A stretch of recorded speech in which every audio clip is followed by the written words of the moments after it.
This is Nancy Juetten, and you are tuning in for the YouTube show called the Learn More, Earn More Show. And this is where I have the opportunity to meet with amazing experts who have value to add to your journey to get known and get paid. And I'm really excited about my special guest today because we're going to be talking about something that doesn't get talked about very often. We're going to talk about, while we know that it's important to be visible, there are consequences and side effects of visibility that can stop us in our tracks. And there are tools and techniques that we can use to overcome them to stand out and shine in brilliant, authentic ways. And that's why I'm super excited to have my guest with us here today. Her name is Phyllis Ginsberg. Phyllis Ginsberg, let me tell you a little bit about Phyllis Ginsberg. Widely recognized as the survival to thrival expert, she stands at the forefront of igniting personal transformation in the modern era. With a wealth of experience as an international speaker, best-selling author, and seasoned therapist, Phyllis has become a catalyst for authentic change in individuals seeking to transcend mere survival and embrace a thriving existence in the face of life's challenges. Her impact reverberates across numerous esteemed platforms, including her feature in the compelling documentary, The Courage to Continue, and recognition in prominent media outlets such as Women's World, CNBC, Parade, and Health and Wellbeing magazine.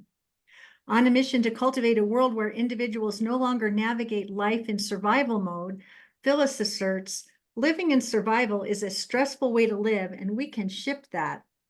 In her soon-to-be-released book, Empowered You, Free Yourself from Generational Conditioning to Unleash Confidence, Happiness, and Resilience, Phyllis provides a transformative guide empowering individuals to break free from the constraints of the past and embark on a journey towards self-discovery and empowerment. I am so excited you're here. I am too. Thank you for having me. One of the reasons that I wanted to have you on the show is that visibility has been something I've been talking about for the last 20 years. But it wasn't until the last couple of years that I started to feel side effects and consequences from it, which was starting to stop me in my tracks and be afraid to be visible. And then I started talking to people, and they were telling me that they felt the same way. And so I thought, why not have a conversation about this with a world-renowned expert and see if there's a way to slay this and get on with it and get over it so that we can enjoy the beautiful outcomes without the side effects. Yeah, so can I ask, if you're willing to be personal, what are the side effects that you personally experienced or that you've talked to other people about? Well, this is sort of a funny story, but my mom was a Depression era mom, and she used to say, "You're getting on my nerves," or "I'm I can't cope." She would say these things, "You're getting on my nerves and I can't cope." And I thought, well, is that just what moms say to their kids? But then I started noticing that things were getting on my nerves and I was feeling as though I couldn't cope. And I thought, oh, maybe it's hereditary. Maybe it's hereditary. And then I started noticing that people were talking about how the nervous system can be affected by certain triggers that happen when we're getting outside of our comfort zone. And I thought, if you're reaching to achieve more and better, but you find yourself in a place of pulling back instead of pushing forward, is there really something to that? And so I think there really is something to that. And I would just ask you, what do you think? There's definitely something to that. And what you were experiencing or have experienced probably numerous times as your visibility has expanded, which is so awesome to watch, is the sense of safety gets challenged. So when we play small, when we're kind of invisible, we blend in with things, we're not too big, it's safe, it's comfortable, it's still in that area where we believe we can manage it. We're not making too big of a splash. We're not upstaging anyone. We're not creating this I'm better than you. There's something about rising up beyond where any of our parents have been or our siblings or friends that can make it really uncomfortable. So how do we get over that? Because I think that we've all struggled with that. What if I succeed in this way? What will they say? I think that's something that I've contended with, is the judgment that comes forth. Sometimes people can write emails that can be kind of scathing and harsh. Mm-hmm. And sometimes people say, well, did you hear that? Or did you see that? And maybe they're making reference to you. And, that's confronting. Right. And years ago, I don't know if you remember the tabloids, it was just a mess of accusations and people just like their whole lives being out in public. And I looked at that. There was a moment, it was probably a decade or so ago before I came out with my first book. And I remember saying to myself, I never want to experience that. So what did I do by doing that? I told my brain, my subconscious, keep me from any of that. So don't go big. Mm. It's not safe. It's going to destroy your relationships. It's going to destroy your image or even your sense of who you are. And And those are real fears that I think as we look at public figures, even beyond just our close, even people like in our own element or who are our colleagues. But when we look at judgment, other people are outsiders, right?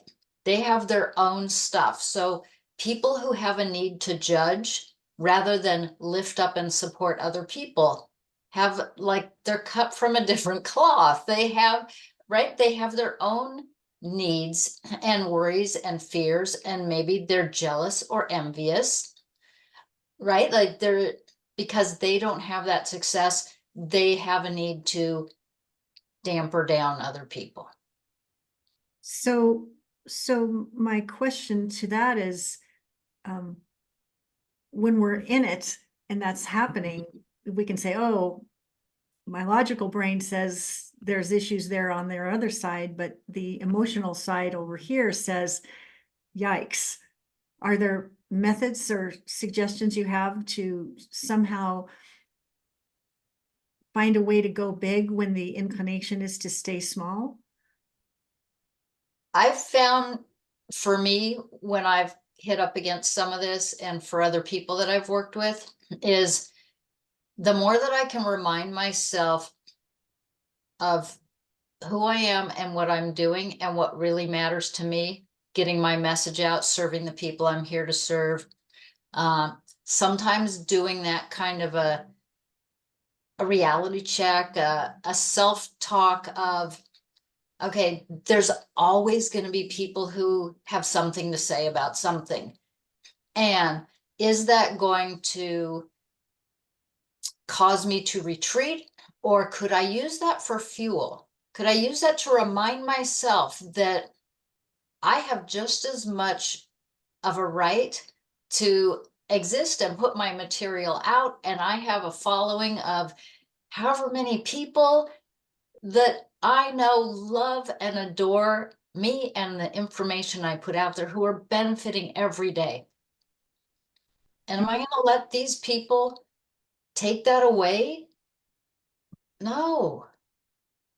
Well, I love that. I love that.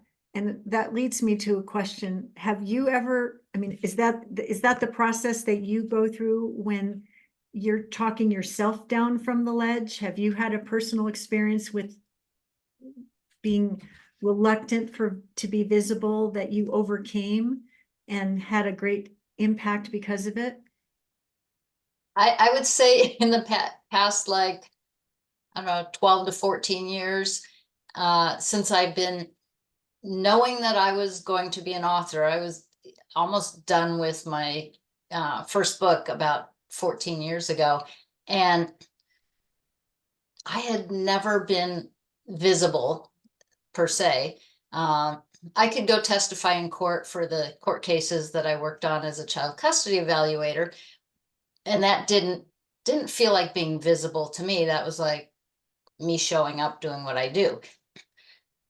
But really being visible, when I first decided, if I'm going to write this book, somebody has to know I exist, the book exists. Otherwise, my business and my book can't grow, because I was shifting out of a niche of high conflict divorce, working with all of that, which I loved, but it was time to move on, to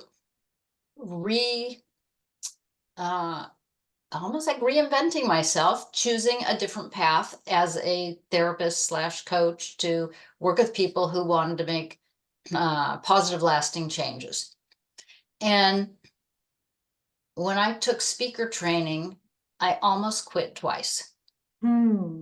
Because it was so uncomfortable. It was way out of my comfort zone. The focus was on me, which was really uncomfortable. I was comparing myself to other people who had theater experience. I was like so out of my element. I didn't think that I could do this at all. So what did you do to get over it? Well, fortunately, I had a good coach, mentor, a very supportive group of friends, people who, even at that time, I didn't tell them how much that I was struggling, because I just like, I have been an expert. I know what I'm doing in this arena. I could show up in court, like all these things that should be intimidating to people. Like, I was fine, but put me in front of a room with like 10 other people and try and read 2 sentences off an index card, and oh boy, was I a mess. But I had to rely on other people seeing in me what I couldn't see in myself yet. That's so beautiful. Now, clearly you're overcoming, or you have overcome your struggles of or reluctance around being visible, and you have a third book coming out soon. So what are some of the lessons that you've learned along the way that could be helpful to others who are thinking that stepping beyond their fears or anxieties around visibility is worth doing now? So if you've got a message, a business, something that you feel passionate about, and you know that you can help people, that is a compelling reason to overcome visibility or the fear of being visible. Because I don't know if like if you've experienced this, or you've talked to people that say, I've been in my business, I've gotten to this like plateau, and I just don't feel passionate about it. I kind of feel dead. Like I could do this in my sleep. Okay. Right. And so without having some passion and excitement, which when you're playing it small, like everything's in that comfort zone, it's kind of like, like I could do this. It doesn't take much. But when you go one step above, you're stepping out of that comfort zone, you're being just a little bit more visible. Now you've got some energy, and it might show up as butterflies, nervousness, anxiety, stress. And So how do we get the butterflies to fly in formation so that yep. we can show up at our best? So I was once told by a mentor that what you're feeling just might be excitement without breath. Breathe. Breathe. Because that fear can feel the same as excitement. But when you hold your breath like everything's constricted, it feels uncomfortable. When you breathe into it, you can allow that energy to flow. It's like, oh, excitement, inspiration. I wonder what's going to happen. It has a whole different energy. And the only difference is taking a breath and attaching different meaning to it. So what else can we do in addition to breathing? Is there anything around setting intentions or setting our mindset in a different way? Yes. I had let's see. I think I had written a note on,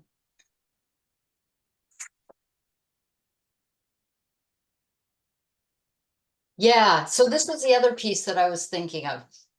When we run up against this fear of invisibility, you can probably, and I would bet, I would bet like the house on this, you can attribute to those thoughts that you have, fears, doubts, concerns. Most of that had to do with the messages that you grew up with about visibility, like don't attract attention to yourself. Children are to be seen and not heard. Keep your thoughts to yourself. Well, as a speaker, none of those are going to work.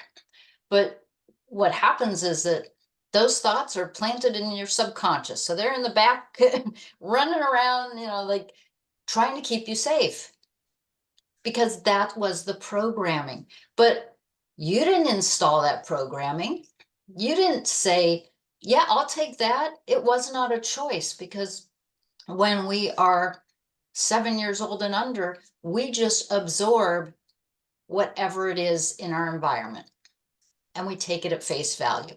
So the next biggest thing that we can do is to say, I have programming that isn't serving me well. I may not know what it is. I don't have to know all the details. I don't have to do a bunch of stuff with it. Just knowing that that programming is still operating decades later is really important. That's sort of big.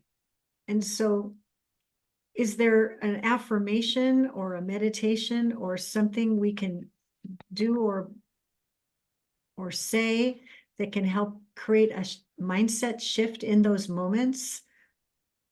Yes. If you're aware of what the message is, like let's say, keep your thoughts to yourself.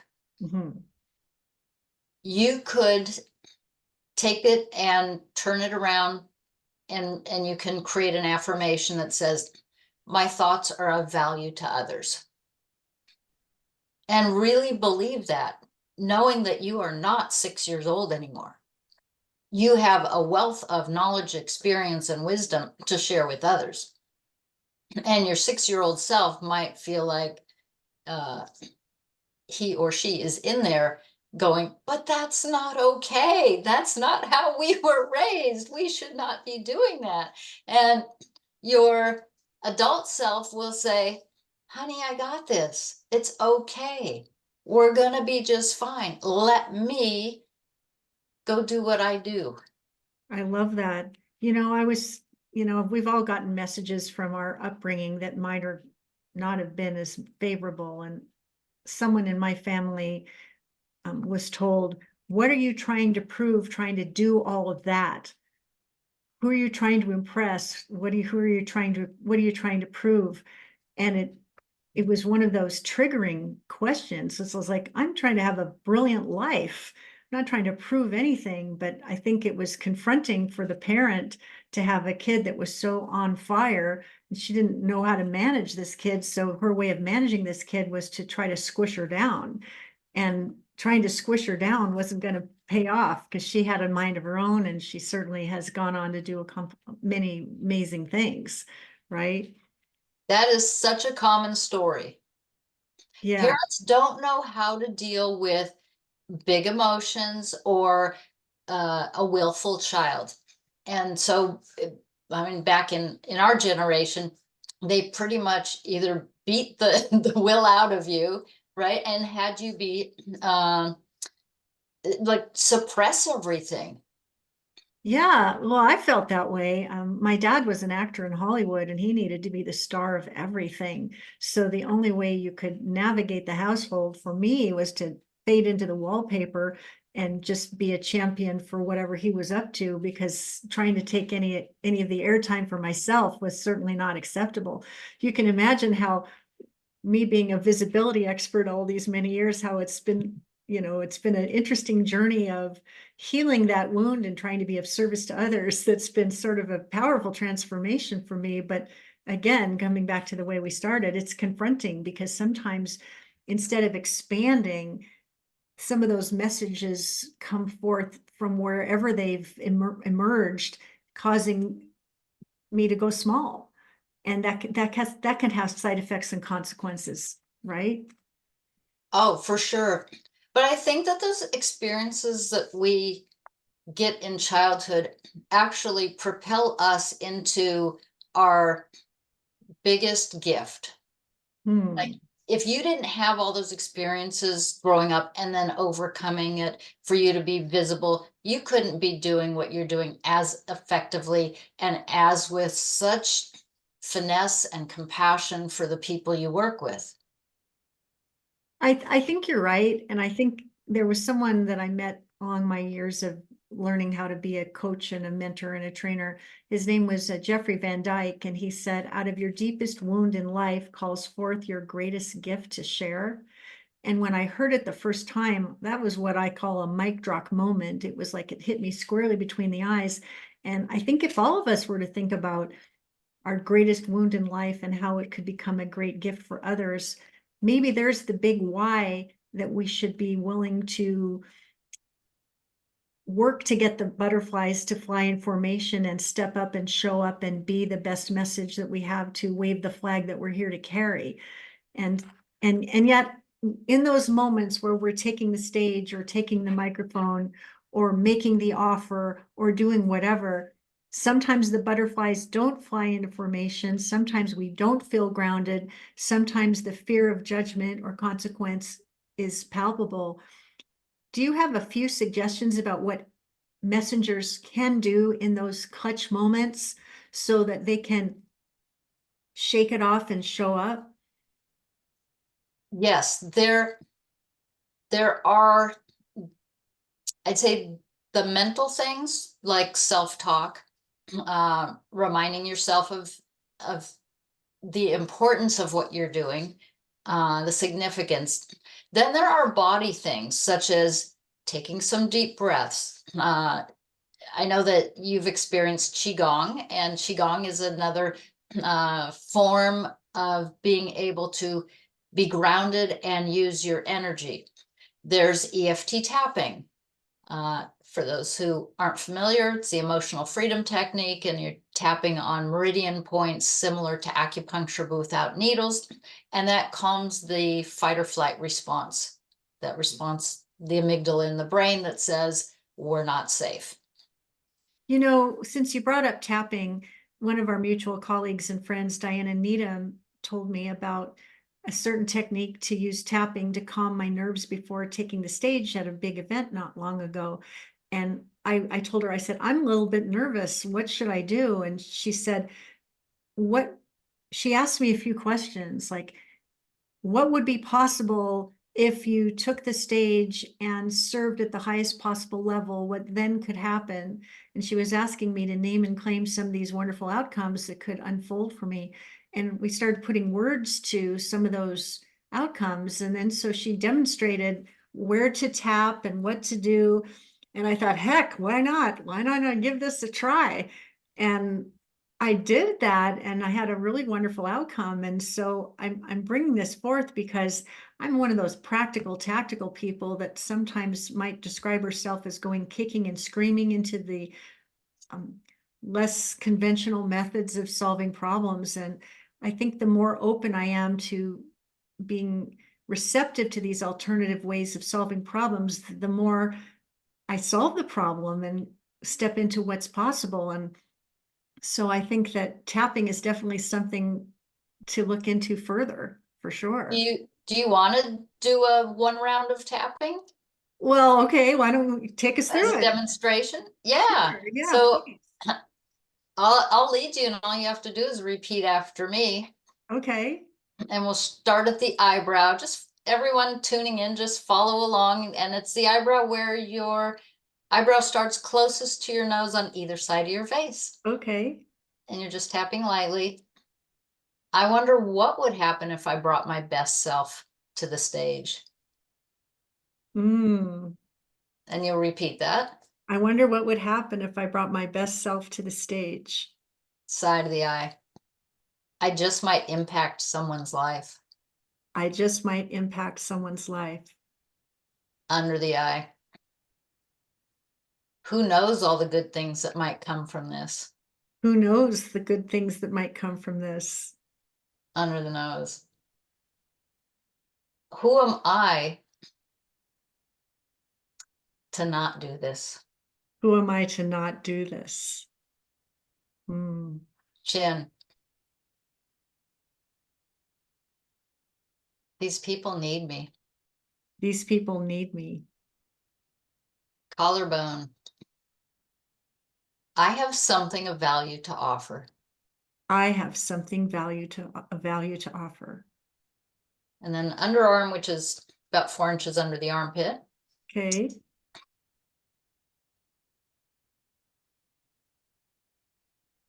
I'm not going to let my nerves or doubts get in the way. I am not going to let my nerves or doubt get in the way. On top of head. I'm going to do this. I'm going to do this. And then take a big breath. I think that that's a tutorial that thousands and thousands of messengers need to watch and embrace and practice so that they can get their butterflies to fly in formation and show up fully. Even as I was doing it, I could feel a shift in my energy and even the tone of my voice. And I think that's really powerful. And so thank you, Phyllis. That's so powerful. You're welcome. Now, sometimes it's the stories we tell ourselves, and you have a free report that is pretty powerful that talks about the 10 self views that we have and how we can transform them. What are some of these views that don't do us any good, and how can we transform them into a better alternative? Yeah, so the 10 self views, I have it printed out here. There's actually 5 positive ones listed, but before you get to the positive ones, there's the 5 that get in the way. And so some of them are self-doubt, self-blame, self-criticism, that flavor. And I think that most of us know it well when we feel disappointed or when we are embarking on something new or different and we are challenged. And that's Yes. the time to take a step forward and not take a huge step, like a permanent step back. And I think too many people take a permanent step back and give up way before they ever get to moving forward in a way that's going to serve them and not scare them. Hmm. So I mean, anyone that's struggled with self-doubt or self-blame or self-criticism, this is like a downward negative spiral that can have you circling the drain and questioning whether or not you have value at all to bring to the planet. And so there are alternatives to those negatives. What are some of those? So self-confidence is a big one. There's also self-trust. And I don't think you get to self-confidence without trusting yourself on some level.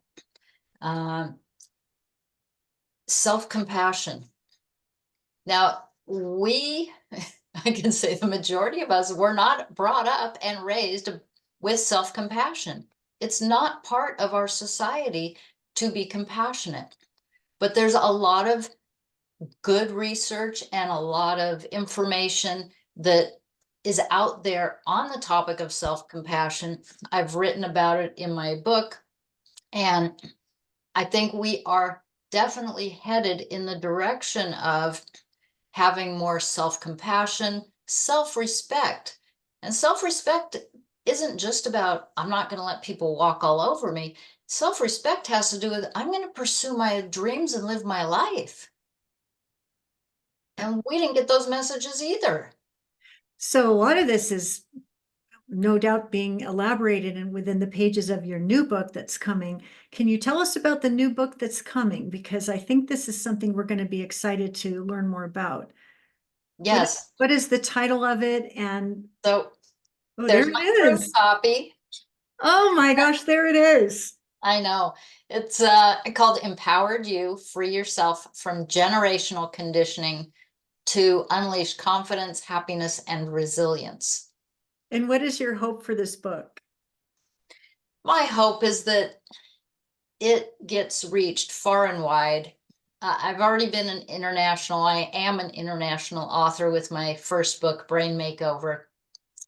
And I want the same for this, but like I'll take 10 times, 1,000 times over, because the world needs this information. We all need to embrace who we are and be okay with it, and then allow other people to be who they are. And what would the world look like if we all showed up with our gifts and talents and supported each other? That's a Instead of, transformation that we could all be celebrating. Well, so I'm sure that people would love to learn a little bit more. And so you have a free gift that you can offer to our listeners or viewers today that can help them get on the path to this kind of transformation. Can you tell us a little bit about it and how they can get it? yes. So the gift is 10 self-views that determine your likelihood of success. And it will give you the 5 self-views to see where you're at. And if those, let's say, negative self-views are getting in your way, and then 5 self-views that you can embrace and begin to incorporate into your life so that you can achieve what you want and not go down that path of creating disappointment. Hmm. So is there a special URL that folks can visit to run and not walk to go get it? Yes, it's phyllisginsberg.com/gift. And I'll spell my name, Yes, please do. Phyllis, and Ginsberg is spelled Ginsberg.